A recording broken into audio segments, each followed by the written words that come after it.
Você já passou por alguma situação impactante que te mudou completamente? Ou você conhece alguém que já passou por alguma situação que depois disso a pessoa foi outra? Hoje a gente vai falar de A Hora é a Vez, de Augusto Matraga, aqui no Entre Pontes. Antes de começar a falar desse livro, eu quero pedir para vocês seguirem o nosso canal, curtir o nosso vídeo e compartilhar com seus amigos. Afinal de contas, se você ainda não é apaixonado por literatura, é porque não achou o seu livro certo. E o Entre Pontes está aqui para te dar uma mãozinha nesse caminho.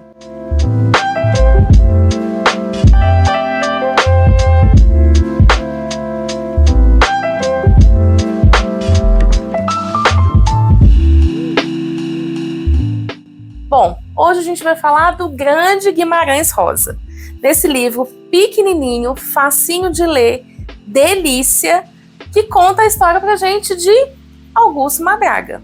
Na verdade, em Augusto. Esse cara, conta-se que ele era terrível. Aqueles coronéis do interior cruéis. Aquela pessoa sem escrúpulo. Tudo tinha que ser do jeito dele, da maneira dele, e se não desse certo, ele mandava mesmo matar. Mandava fazer o que fosse, tinha que ser da maneira dele. Ele era casado, com uma esposa que estava muito infeliz com o casamento, afinal de contas ele não dava nenhuma atenção para ela, tinha caso com várias outras mulheres na cidade, e uma filha, que ele também mal olhava. Bom, esse cara, então, esse coronel, esse senhor Augusto, ele começa a se desentender com outro coronel da região. E esse outro coronel, que tinha mais posses do que ele naquele momento, porque o Augusto tinha perdido tudo em jogos, em noitadas, essas coisas, manda dar uma surra em Augusto. E aí daquelas assim, para matar. A intenção era mesmo matar ele. Só que não deu muito certo. No meio da confusão ali, da pancadaria, ele acaba caindo num barranco.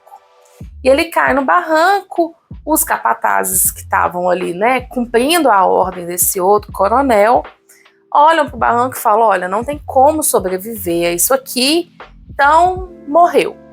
Missão dada, missão cumprida. A gente já fez o que tinha que fazer. Só que ele sobrevive. E ele é acolhido por um casal de idosos que cuidam desse cara, que eles nem conheciam. Esse casal, então, começa a cuidar de todos os ferimentos dele. Ele está muito machucado, então lá descreve que uma perna ele quebrou em 3 lugares, na outra ele quebrou em 2 lugares. Ele está todo machucado. E ele, quando recobra a consciência, está ali naquela casinha, naquele casebre ali, com aquele casal, cuidando dele com muita paciência. Então eles tinham arrumado uma tala, uma forma de fazer uma tala nas pernas dele, estavam cuidando das feridas todas que ele tinha pelo corpo, e ele vai recobrando a consciência. Ele vai recobrando a consciência. Daí a pouco ele começa a voltar a se movimentar, começa a voltar a se mexer, começa a voltar a andar, tudo com a ajuda desse casal, e ele muda completamente a personalidade dele. Ele agora passa a ser uma pessoa generosa ao extremo, uma pessoa que quer fazer sempre em prol do outro, não tem mais ambição nenhuma. Então ele trabalha, por exemplo, capinando alguns lugares na cidade. Tudo que ele recebe, ele entrega para esse casal. Então ele se torna uma pessoa completamente generosa. Um dia vai um bando desses matadores de aluguéis, né? E entra nessa cidadezinha que ele está morando com esse casal de idosos. E ele vai se apresentar para o chefe, a cidade toda com muito medo daquele bando. Todo mundo reconhece eles. Ele vai se apresentar e convida para eles irem passar a noite na casa desse casal de idosos. E ele organiza banquete para essas pessoas, e ele acaba ficando amigo desse chefe do bando. O bando, então, vai embora, cumprir a missão deles, estão ali na cidade só de passagem. Eles tinham uma pessoa certa para poder matar numa outra cidade. Então, eles vão para lá. E aí, na hora de ir embora, esse chefe convida ele. Fala, olha, vem com a gente, né? Gostei de você. Senti uma afinidade grande por você. Vem com a gente. E ele fala, não vou, ainda não é a minha hora de sair daqui, não vou, tal. E aí ele fica na cidade. Passa um tempo, ele começa a sentir que é o momento dele sair dali. Ele se despede desse casal de idosos, muito agradecido, e ele começa a andar sem rumo. Eles dão para ele, na verdade, um morador da cidade dá para ele um burrinho para ele poder, né, não ir a pé. E aí ele conta que ele deixava o burrinho decidir para onde que ia. Ele não tinha muito rumo. E aí, numa dessas, ele acaba encontrando de novo esse bando, né? Essas pessoas que ele tinha encontrado lá, esse grupo de matadores ali. E ele fala, olha, que coincidência. E aí o chefão lá fala, sabia que a gente ia se reencontrar, meu santo bateu com o seu, eu sabia que nossos destinos iam se reencontrar e tal. E esse bando, eles tinham uma lei que eles só matavam de frente. Não gostavam de essa coisa de armar confusão, tocaia pelas costas. Não, eles falavam que isso não era digno. E aí, numa dessas, uma das pessoas, dos caras do bando é morto pelas costas. Quando isso acontecia, a ordem interna desse bando era matar alguém da família de quem fez isso, como uma troca, uma vingancinha ali. Nesse momento, então, quando ele encontra, o Augusto encontra com esse bando de novo, eles estão nesse momento indo atrás da família do cara que matou um dos caras do bando. E aí eu não vou contar o final da história.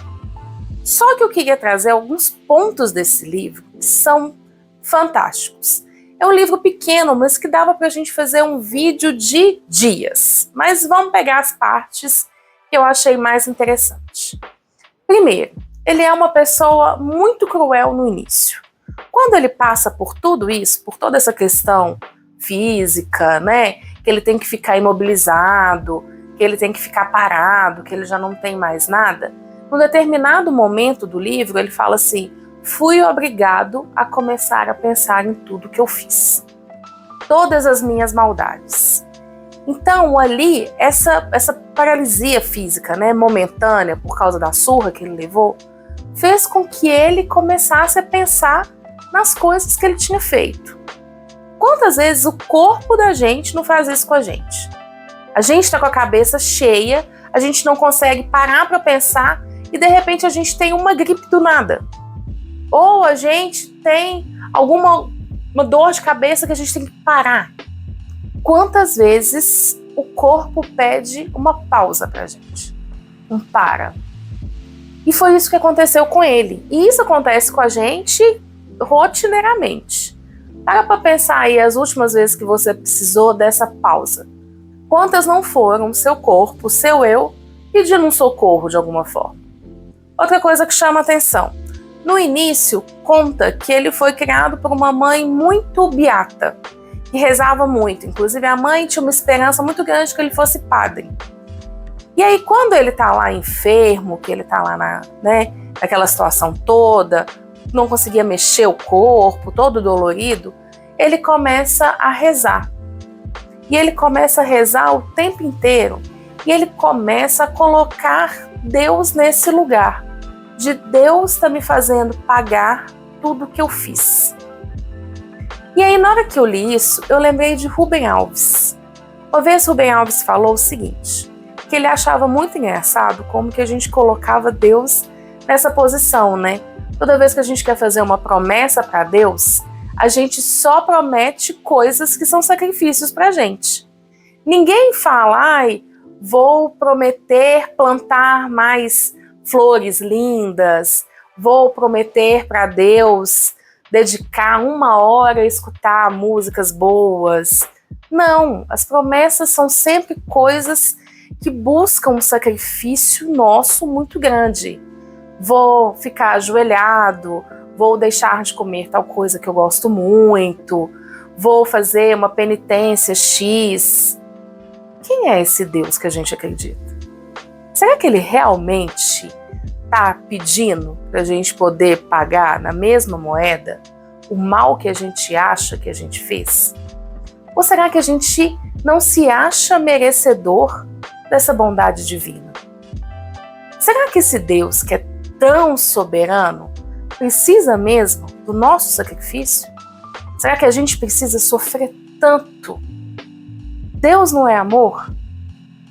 E o Augusto vai o tempo inteiro ali, quanto mais ele sofria, mais ele rezava para esse Deus.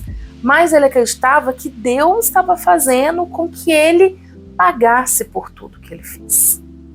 E as coisas vão se misturando ali na história. A dor e a religião, a dor e a fé, o sofrimento dele. Às vezes ele vinha um desejo de fumar e aí ele se pega pensando, será que é pecado? Será que é pecado eu ter esse prazer? Eu gostava tanto de fumar antes, era uma coisa que me fazia tão bem. Será que se eu fumar, será que Deus vai me castigar de novo com sofrimento igual eu tive? Ele vai fazendo essas barganhas internas com esse Deus que ele aprendeu, com esse Deus que veio desde a infância dele, com essa visão de olho por olho, dente por dente. Outra coisa que o Augusto faz nesse livro, que eu achei extremamente interessante, assim, e que eu acho que a gente vai fazendo, é de um arrependimento, mas de um arrependimento sem ação. Ele começa, num determinado momento, a perguntar pela filha. E ele descobre que a filha tomou um rumo na vida que não era o desejado. E aí ele tem um arrependimento de tudo que ele fez pela filha. Na verdade, de tudo que ele não fez. Só que é um arrependimento vazio. Ele não vai atrás dessa filha, ele não procura essa filha, né?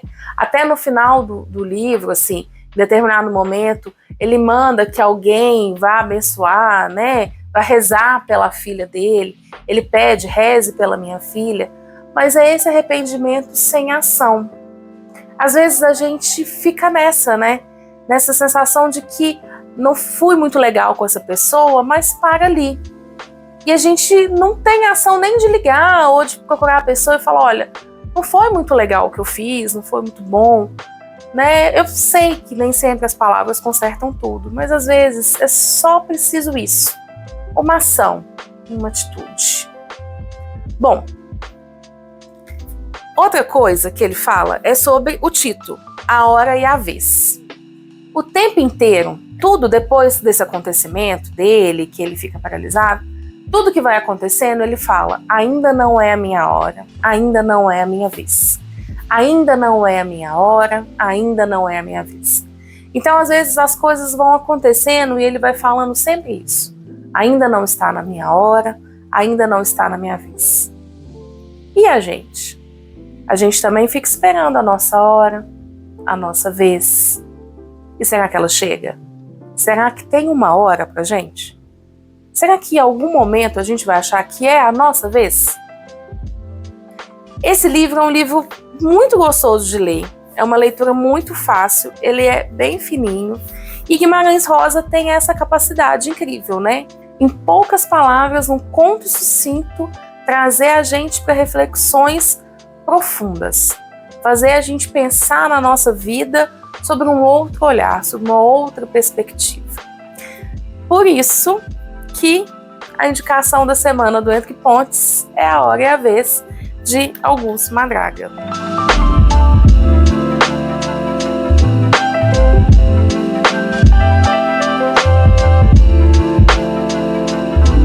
Me conta aqui, você já leu esse livro? Já leu algum outro livro de Guimarães Rosa que você queira me indicar?